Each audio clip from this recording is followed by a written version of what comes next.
Bonjour à tous. Donc aujourd'hui, corrigé de la session 2023 du brevet de mathématiques, 5 exercices chacun notés sur 20 points, et on insiste bien sur le fait que toutes les réponses doivent être justifiées. Donc interdiction de noter juste la réponse en pensant que ce sera validé pour avoir tous les points.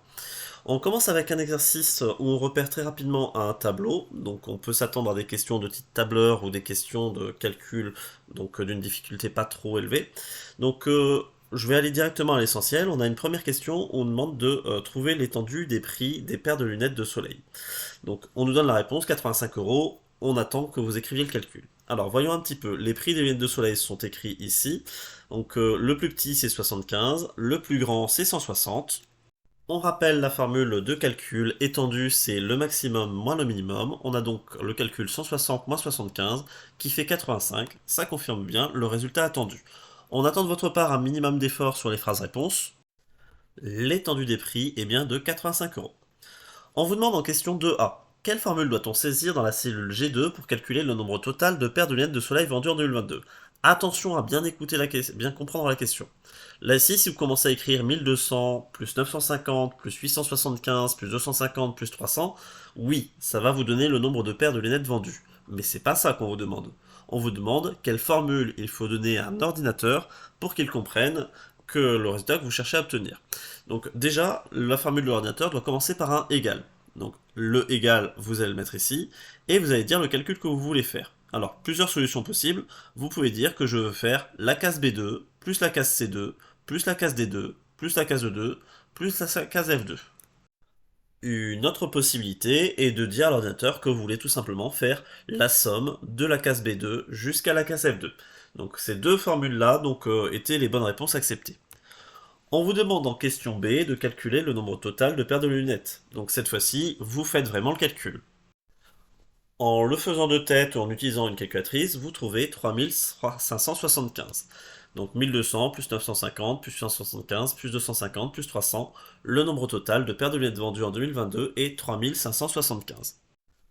Nous arrivons à la question 3. À la question 3, on vous demande le montant total en euros des ventes des paires de lunettes de soleil dans 2022. Alors encore une fois, attention à ne pas vous précipiter. Je suis sûr que certains d'entre vous ont envie de faire 75 plus 100 plus 110 plus 140 plus 160. C'est pas comme ça que ça fonctionne. Là ici, c'est un prix à l'unité. Chaque paire de lunettes est à 75 euros. Il y en a 1200 qui sont vendus à 75 euros. 950 qui sont vendus à 100 euros. 875 qui sont vendus à 110 euros. Et ainsi de suite. Donc vous devez faire 1200 x 75 plus 950 x 100, etc. En faisant ce calcul, vous arrivez à un montant rapporté total pour les lunettes de 364 250 euros. On arrive à la question 3B. Calculer le prix moyen d'une paire de lunettes de soleil vendue en 2022. Pour calculer une moyenne, vous allez prendre l'addition de tout ce qu'elles ont rapporté divisé par le nombre de lunettes. Pas besoin de refaire ces calculs, vous les avez déjà. Vous avez déjà le montant total 364 250 divisé par 3575. Donc vous avez même les choses qui sont encore enregistrées sur votre calculatrice. Donc vous faites le calcul 364 250 divisé par 3575 et vous prenez le résultat. Alors la calculatrice vous le propose en fractions, mais aussi une valeur approchée, donc 101,88, alors on vous demande au centime près, vu que c'est un 8 derrière, je vais arrondir à 101,89. On vous demande d'écrire correctement le calcul, bien entendu, et dans la phrase réponse, n'oubliez pas le mot environ, parce que vous êtes bien conscient que ce n'est pas un résultat exact. Voilà, fin de cet exercice 1. On arrive sur l'exercice 2, un exercice de géométrie. Alors, ce qui est important sur ces exercices-là, c'est de repérer très rapidement toutes les informations de l'énoncé. Donc, j'ai un rectangle BCDE, donc je repère ce rectangle qui est ici. Un triangle BAE rectangle en A, triangle BAE rectangle en A. Vous avez des perpendiculaires, vous avez des droites qui se coupent en un point particulier, donc pour bien insister que les points sont alignés. Et vous avez quelques mesures que je vous invite à mettre tout de suite. N'hésitez pas sur votre sujet à écrire ces mesures sur votre sujet. Donc AB 4,2 c'est ici, BC 4,2 c'est ici. Je peux me permettre de mettre un 4,2 sur ED en face. J'ai EB et EF qui font aussi 7 cm, donc 7 cm ici et 7 cm ici. Vraiment, mettez tous les codages sur votre figure. On arrive avec des questions donc assez classiques. Montrez que l'aire du rectangle BCDE est 29,4 cm². L'aire d'un rectangle, on peut rappeler tout simplement sa formule, longueur fois largeur. On repère qui est la longueur et qui est la largeur sur cette figure, donc BCDE, la longueur et la largeur, on est en train de parler de BE et de BC. Donc tout ce que vous avez à faire, c'est dans votre formule remplacer les valeurs BE et BC qui font 7 cm et 4,2 cm, ce sont les mesures qui sont données ici. Vous faites le calcul, ça fait 29,4, ça peut se faire de tête, et n'oubliez pas, s'il vous plaît, la phrase réponse. Dans la phrase réponse, on attend de la part des élèves qu'ils écrivent très sérieusement l'unité de leur résultat, donc 29,4 cm². On me demande en question 2A de montrer que la longueur AE est égale à 5,6 cm. Alors, AE, on la cherche sur la figure, la longueur AE c'est ici. Alors, on cherche un peu les différentes indications. Alors, AE, on voit qu'il y a un angle droit ici avec lui. AE fait partie du triangle ABE, qui est rectangle en A, où je connais en plus la mesure AB. J'ai un petit codage ici pour me dire que, tiens, cette mesure-là, on la connaît quelque part. Et je connais aussi la mesure BE. Donc, triangle rectangle, vous connaissez deux longueurs. Bien entendu, il s'agit du théorème de Pythagore. Donc, ce théorème de Pythagore, je vous rappelle que vous n'avez le droit de l'utiliser que si vous savez que vous avez un triangle rectangle, vous précisez en quel point, et donc dès que vous appliquez le théorème de Pythagore, vous écrivez l'égalité qu'il vous faut. Donc, la mesure du carré de la mesure de l'hypoténuse, pardon, le carré de la mesure de l'hypoténuse est égal à la somme des mesures des deux autres côtés au carré. Donc, BE au carré égale AB au carré plus AE au carré. Encore une fois, vous remplacez les mesures que vous connaissez, vous les calculez, 7 au carré, 49, 4,2 au carré, ça nous fait 17,64.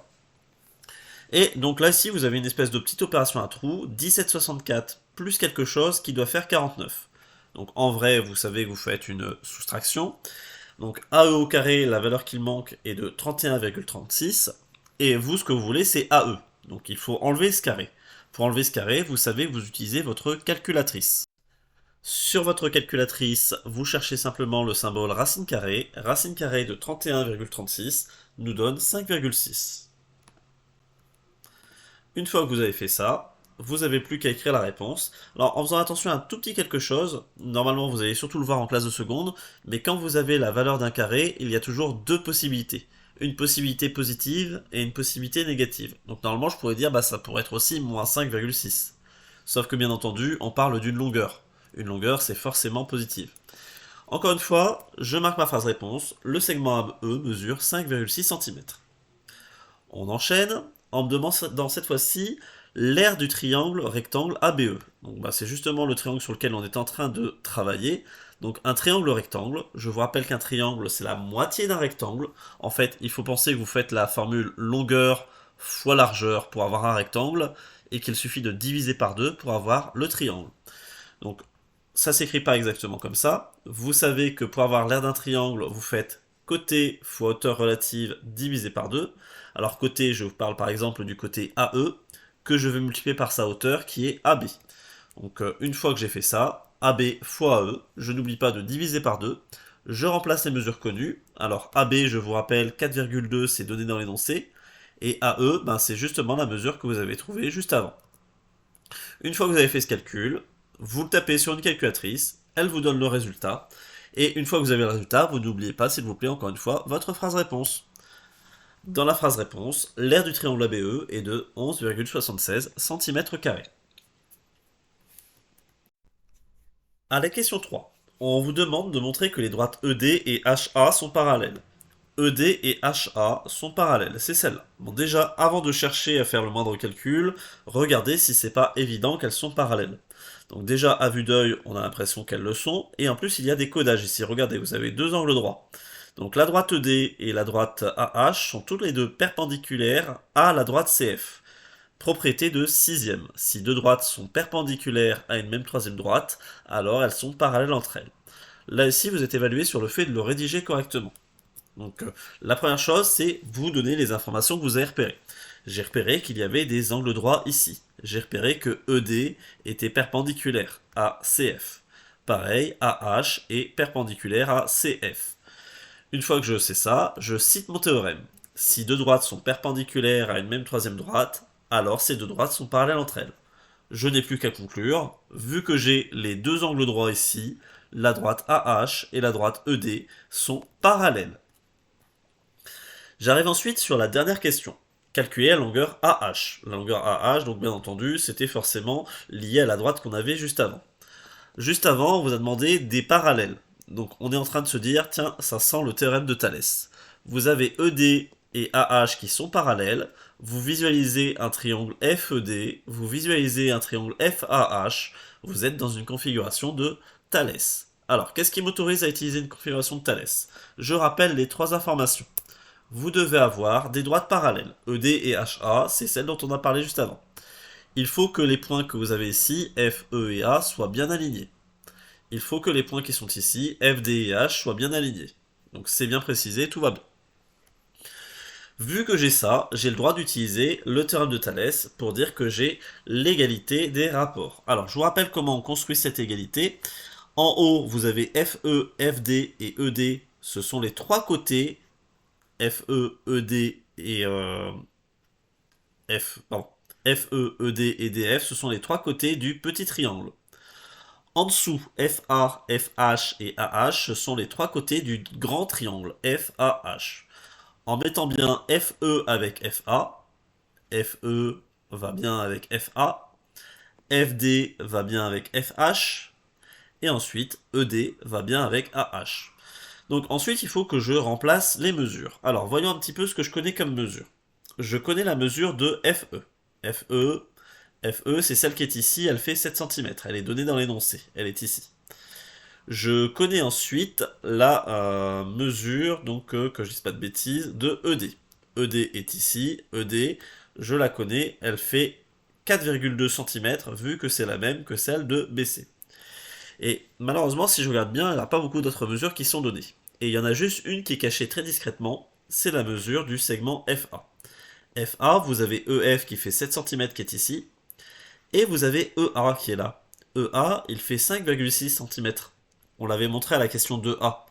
Si vous l'avez codé au fur et à mesure sur votre figure, vous l'avez vu tout de suite. J'ai juste à additionner ces deux mesures. Donc en les additionnant, je peux dire que FA fait 12,6 cm. Je vais donc pouvoir remplacer 3 mesures dans l'énoncé. Donc 7 sur 12,6, ça c'était la première fraction. 4,2 sur AH, c'est la dernière fraction. Et la fraction du milieu, je l'ai enlevée vu que j'avais aucun nombre dedans, elle sert à rien. Vous avez 3 mesures dans une égalité de fractions. Vous pouvez donc utiliser la règle de 3. Règle de 3, je fais 4,2 fois 12,6 divisé par 7, et je trouve la mesure manquante 7,56. Au final, la mesure du segment AH est de 7,56 cm. Exercice 2 terminé. Exercice 3.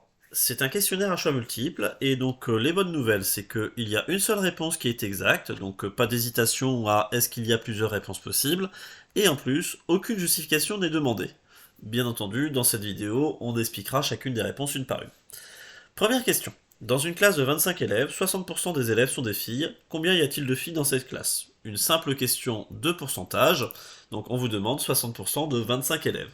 Vous savez normalement le calculer, 60% comme 60 sur 100, donc il suffit de prendre 25 fois 60 sur 100, que vous pouvez aussi écrire de cette manière-là, 25 fois 0,60. Vous calculez ce que ça vous donne 15 élèves, vous pouvez donc conclure que la bonne réponse est la réponse B. Question 2. On vous demande la décomposition en produit de facteurs premiers de 126. Cette question-là, vous n'avez rien à calculer. Je pense que je pourrais vérifier les calculs, ça doit tous faire 126. Mais ce que l'on attend de vous, c'est de savoir qu'est-ce que c'est qu'une décomposition en facteurs premiers. Alors là, ici, la réponse B, je l'élimine tout de suite, il y a un plus. Une décomposition en facteurs premiers, ce ne sont que des multiplications, donc vous ne pouvez pas avoir de plus au milieu.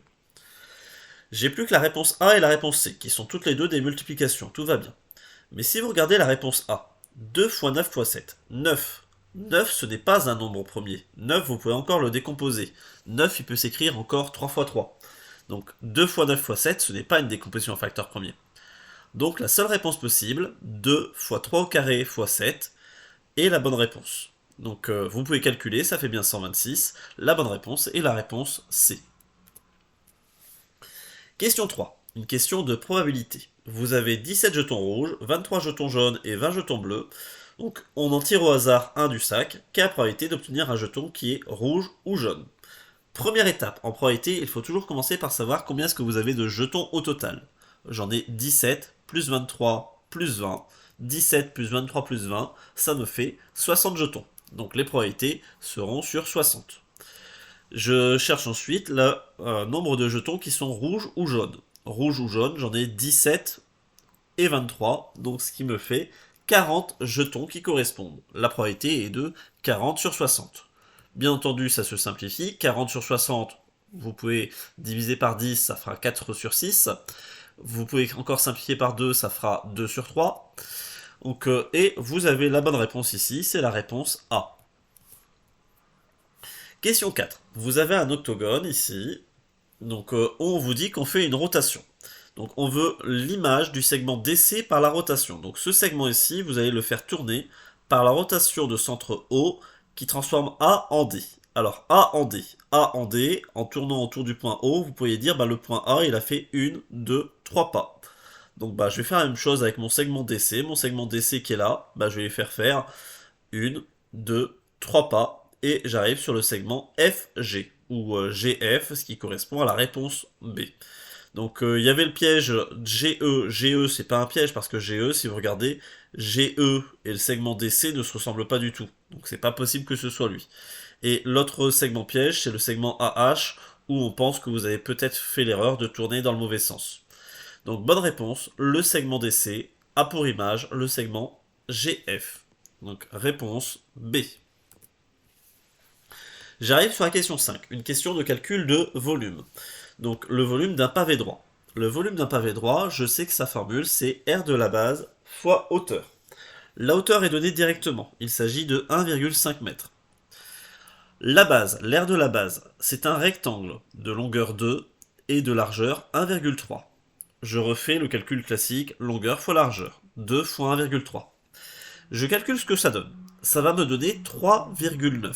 La réponse 3,9 n'est marquée nulle part. Alors 3,9, mais 3,9 quoi? Vous avez utilisé des mètres dans votre calcul. Donc forcément la réponse est en mètres cubes. Vous avez 3,9 mètres cubes. Et dans l'énoncé, ils sont très gentils, ils vous rappellent qu'un mètre cube ça fait 1000 litres. Donc 3,9 fois 1000 litres, ça fait 3900 litres.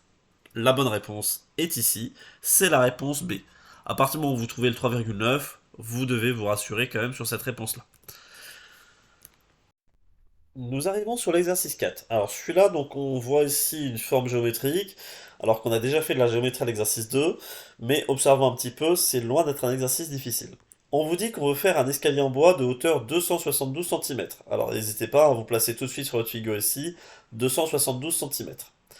On vous dit que donc on a plusieurs marches. La hauteur d'une marche est de 17 cm. Alors la hauteur d'une marche, c'est ici, c'est en hauteur, en verticale, 17 cm. La profondeur d'une marche pour poser le pied, donc c'est ici, là où vous posez votre pied, donc ça fait 27 cm. Les premières questions sont très simples. Montrez qu'il faut prévoir 16 marches pour construire cet escalier. 16 marches, donc chaque hauteur de marche c'est 17 cm, donc tout ce que j'ai à faire c'est faire 16 fois 17 marches, pardon, 16 fois 17 cm, ça fait 272, et c'est exactement la hauteur que l'on voulait pour l'escalier. On voulait une hauteur 272 cm. Vous n'oubliez pas bien sûr de faire une phrase réponse. 16 marches permettent bien d'avoir une hauteur d'escalier de 272 cm. La question 1B est très ressemblante. Montrez que la longueur AB est 432 cm. AB, c'est ici. C'est la profondeur totale de l'escalier. Donc il suffit de prendre la profondeur de chaque marche. Chaque marche a une profondeur de 27 cm. Donc vous avez 27 cm, plus 27 cm, plus 27 cm, etc. Et je vous rappelle qu'il y a 16 marches en tout. Donc vous faites 16 fois 27, ce qui fait 432. Donc je mets une petite phrase pour dire que j'ai pris les profondeurs des 16 marches et que ça m'a bien fait AB égale 432 cm. Je ne m'embête pas à compliquer plus que ça. Question 2. On a une recherche d'angle. L'angle BAC doit être compris entre 25 et 40 degrés pour avoir une montée agréable. Donc je cherche la mesure de l'angle BAC, arrondi au degré près. Bon, pour faire une recherche d'angle, dans votre cours de troisième, vous n'avez vu que la trigonométrie. En particulier, donc vous êtes dans le triangle ABC qui est rectangle en B. Donc ça, c'est une bonne nouvelle. Vous avez un triangle rectangle. Vous avez le droit d'utiliser la trigonométrie. Je regarde ce que je connais dans ce triangle. Donc moi, ce que je cherche, c'est l'angle BAC. Donc encore une fois, vous n'hésitez pas à le coder sur votre figure. Je cherche cet angle-là.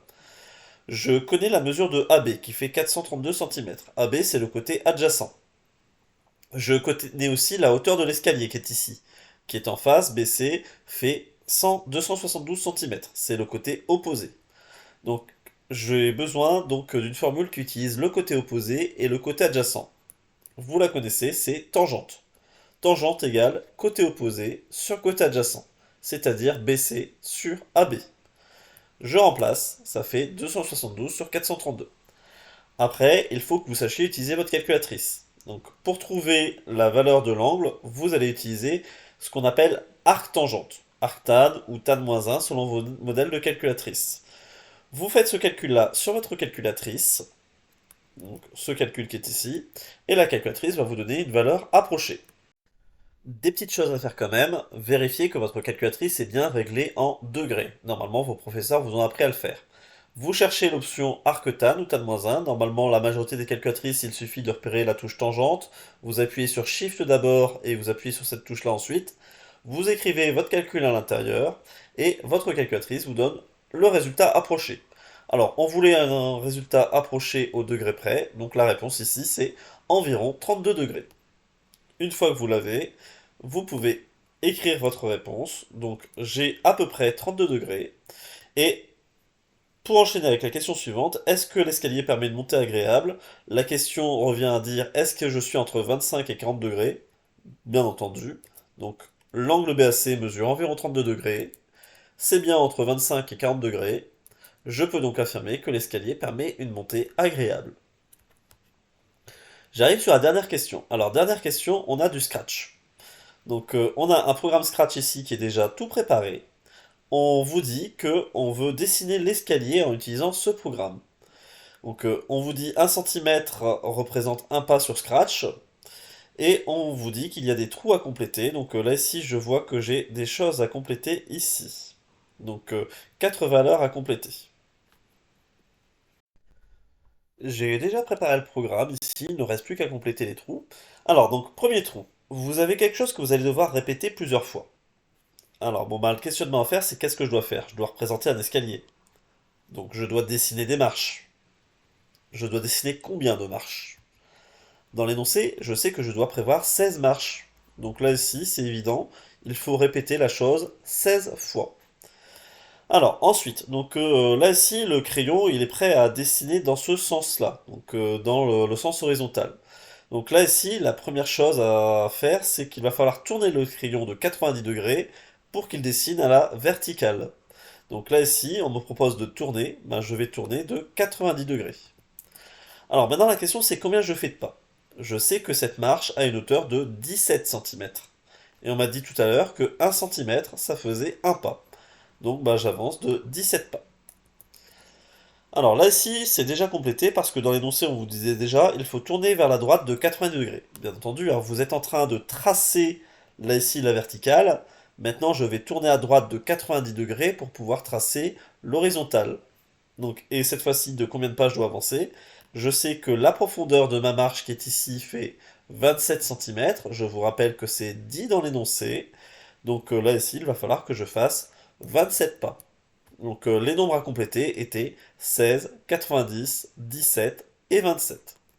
Et pour s'en convaincre, je peux tout simplement lancer le programme ici.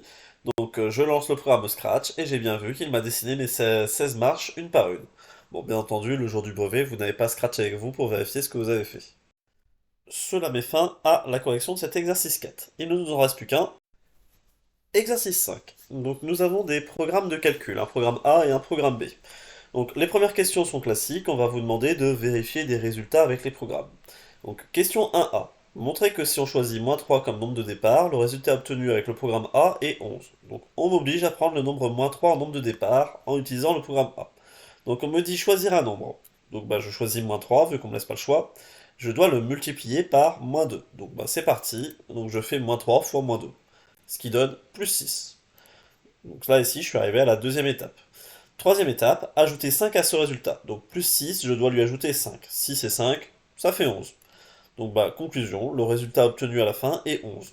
Donc en choisissant moins 3 comme nombre de départ, le résultat obtenu avec le programme A est bien 11. Question 1b. Quel résultat obtient-on avec le programme B si on choisit 5,5 comme nombre de départ? Bon, encore une fois, choisir un nombre, 5,5, on va pas laisser le choix. Je dois soustraire 5 à ce nombre. Donc première étape, 5,5, je lui enlève 5. Ça me fait 0,5. Étape suivante, multiplier le résultat par 3. 0,5, je multiplie par 3. Donc 3 fois 0,5, ça fait 1,5. Puis après, je dois ajouter 11 au résultat. Donc 1,5 plus 11, j'arrive à 12,5. Je n'oublie pas de marquer ma conclusion. Donc en choisissant 5,5 comme nombre de départ, le résultat obtenu avec le programme B est 12,5. Alors, maintenant, le nombre de départ, il est désigné par un nombre x. On me dit qu'on obtient moins 2x plus 5 avec le programme A. On peut vérifier, pour être sûr d'avoir compris. J'ai choisi un nombre, je l'ai appelé x, je l'ai multiplié par moins 2, ce qui m'a donné moins 2x, et je lui ai ajouté 5, donc moins 2x, je lui ajoute 5, ça fait moins 2x plus 5. Donc ça fait bien cette formule-là. On me demande de montrer qu'avec le même nombre de départ, le résultat du programme B est égal à 3x moins 4. Alors, même nombre de départ, ça veut dire que le nombre de départ, c'est également x. On me dit de soustraire 5 à ce nombre, donc x, je lui enlève 5. Je suis à x moins 5. Maintenant, il faut que je multiplie par 3. Mais attention, c'est tout le x moins 5 qui est multiplié par 3. Donc, en multipliant tout par 3, ça fait 3 facteurs de x moins 5. Alors, je vais distribuer un petit peu. Je vais faire 3 fois x et 3 fois moins 5. 3 fois x, 3x, 3 fois moins 5, moins 15. J'ai encore une étape, je dois encore ajouter 11 au résultat. Donc je dois faire 3x moins 15 plus 11. 3x moins 15 plus 11, vous prenez le moins 15 et le plus 11, moins 15 et plus 11, ça fait moins 4. Donc 3x moins 4 au final. Ce qui est bien le résultat que l'on attendait. J'oublie pas ma conclusion. En prenant x comme nombre de départ, j'ai bien obtenu, avec le programme B, le résultat 3x moins 4. J'arrive sur la question 3a. Vous avez deux droites qui sont dessinées. Alors, on prend le temps de lire l'énoncé. J'ai deux fonctions f et g, qui sont associées à moins 2x plus 5 et 3x moins 4. Étrangement, les formules du programme A et du programme B. Et donc, j'ai deux droites sur le dessin. On me demande pour chaque fonction et chaque droite, dire chaque droite à quelle fonction elle correspond. Alors, première chose que je vais me permettre de dire, c'est que je reconnais f de x et g de x, je sais que ce sont des fonctions affines de type ax plus b. Vu que ce sont des fonctions affines, elles sont bien associées à des droites. Bon, on me laisse pas le choix, je sais que c'est forcément ces deux-là. Donc pour savoir laquelle je vais prendre, je vais regarder leur données à l'origine. C'est le plus simple. Donc là ici, f de x, son ordonnée à l'origine, c'est plus 5. Donc ça veut dire que sur l'axe des ordonnées, elle doit démarrer de la hauteur plus 5. C'est ici. La droite qui part de la hauteur plus 5, c'est D2. Donc j'ai la bonne réponse. F est donc associé à la droite des deux. Je peux vérifier que ça marche aussi pour l'autre. G de x, c'est 3x moins 4. Donc son ordonnée d'origine, c'est moins 4. Donc ça veut dire qu'elle doit démarrer de la hauteur moins 4. Et c'est effectivement ce que fait la droite D1. Donc D1 est bien associé à la fonction g.